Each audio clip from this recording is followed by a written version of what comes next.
Next year is going to be really interesting in many, many, many ways. All right, same map. We're going to look at natural gas now. These are the red lines. This is the one that matters. This is Nord Stream. This isn't a marginal supplier to Germany. It's their primary supply. It's 40% of their total demand. And somebody blew it up a few months ago. Germans are not like Americans. I mean, we talk a good paranoid game when it comes to energy security, but we really don't care. We don't care where we get our energy. We could get some from Canada, some from Mexico, we make a bunch ourselves, we take some from Saudi Arabia. If we don't think anyone is watching all that closely, we'll take some from Venezuela, whatever. We don't care. Germans don't have that option. They've got precision manufacturing, they're in a tough neighborhood with no energy. They prefer large, long-term contracts at fixed prices and fixed volumes with state-owned players that they find more reliable. And the stuff has to be shipped on fixed infrastructure so there's no variability. So they work with Russia's Gazprom, they bring it in from Nord Stream, 40% of the total. It's gone. Now they have replaced the volumes with 7 different marginal suppliers. We're now in an environment where the Germans are having a very mild winter. Their reserves are completely full. They've already lined up replacements, but because they're all marginal, prices in Germany are now 6 times what they were the day the war started. They're not going down until they get a new mainline supplier, and the nearest non-Russian one is Nigeria. So, what does that mean? Well, it means that we have to think about German manufacturing a lot differently, because they do. We're also not very interested as to where we get all of our parts. Some from Texas, some from Korea, some from Mexico, whatever. Germans can't function that way. So they use the natural gas that they bring in from the Russians. They use it to power their electricity system, and it's the feedstock for their petrochemical system. And those petrochemicals are not exported. They then feed in to support the entirety of the German manufacturing sector. That first step is broken, so the rest of it is breaking. The Germans have already stopped all industrial processing of natural gas. They're no longer making fertilizer. They're no longer smelting aluminum. They're no longer forging steel. They had already cut their automotive sector by over 1/3 before we had hiccups with demand about a month ago. The whole thing is shutting down because the base thing that it's built on is gone and is not coming back. We have, at most, 24 months before the German industrial model collapses.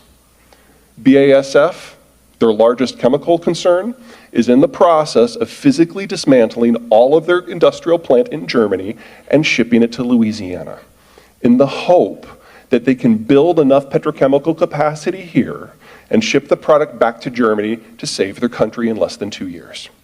But that would require a build out in Louisiana that is faster than what the Germans did during World War II. That's not going to happen. If you want a Beamer, buy it now. This is the last model. Be sure to get 10 years of parts too.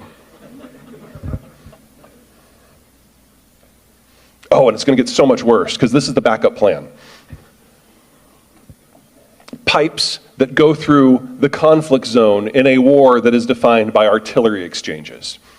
Never forget that on the 3rd day of the war, the Russians accidentally blew up Chernobyl.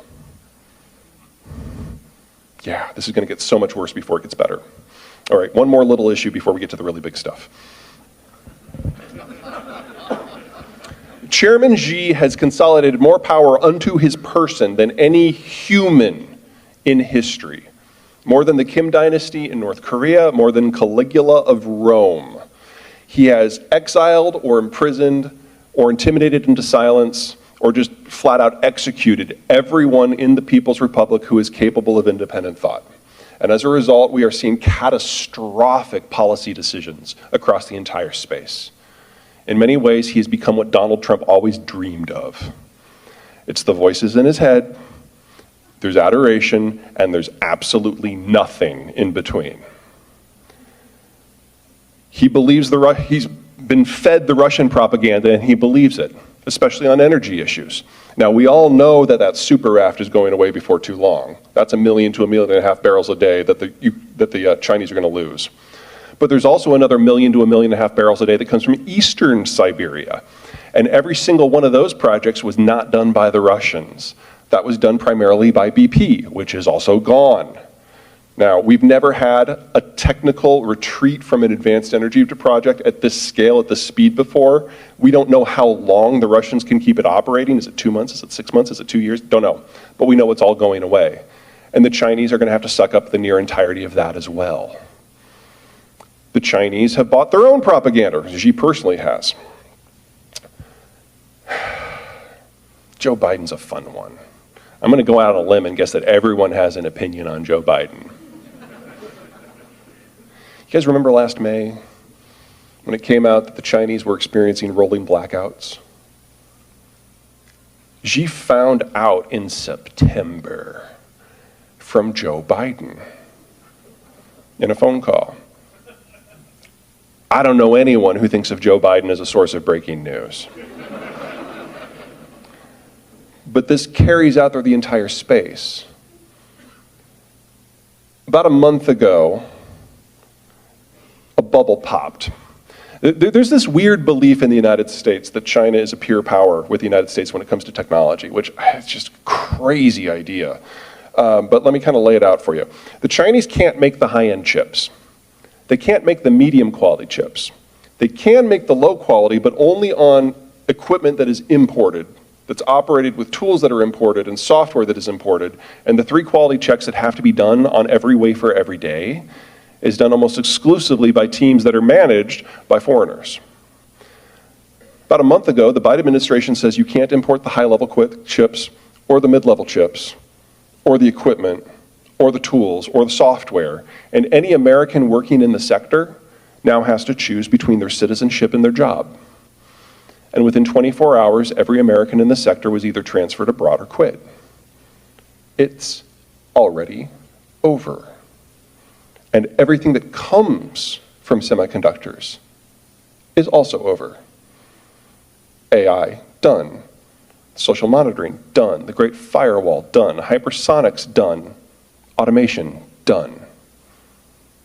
With a couple of executive orders, Biden killed the Chinese dreams. It's already gone. There's, of course, the issue of COVID. Now, we're in a red-ish state. I'm going to guess that you've all been exposed to different thought processes when it comes to the virus. Some of us are like, vaccines are the only way out of this. Others are natural immunity. That's how we move on. But I think if we're all being honest with ourselves, at home, in the dark, with the doors locked and the shades pulled, we will admit, quietly, internally, that maybe the other side has a point or two that are willing, or that are worthy of consideration. Is that fair? Yeah. Yeah, you can't have that conversation in China, not just because it's an information state.